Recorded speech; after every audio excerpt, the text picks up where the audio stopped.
కేటీఆర్ నాయకత్వాన్ని ఆయన చెల్లె అంగీకరించడం లేదన్నారు సీఎం రేవంత్ రెడ్డి.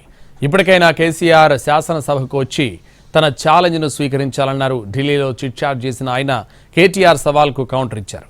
గతంలో సవాల్ విసిరితే కేటీఆర్ పారిపోయారని గుర్తు చేశారు. గత ప్రభుత్వ హయాంలో జరిగిన అవినీతిపై విచారణ కొనసాగుతోందన్నారు.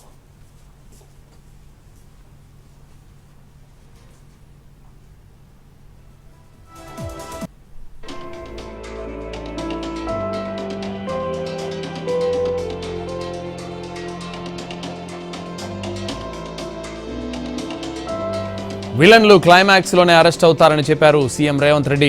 కేటీఆర్ స్నేహితుడు కేదార్ దుబాయ్లో డ్రగ్స్ తీసుకొని చనిపోయాడని, దానికి సంబంధించిన ఫోరెన్సిక్ రిపోర్ట్ను తెప్పించామన్నారు. కేటీఆర్ గంజాయి బ్యాచ్ అంటూ ఆరోపణలు చేశారు.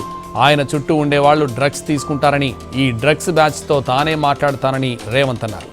డ్రగ్స్ విషయం మాట్లాడితే కోర్టుకు వెళ్లి స్టే తెచ్చుకున్న వ్యక్తితో తనకు ఛాలెంజ్ ఏంటని ప్రశ్నించారు సీఎం రేవంత్.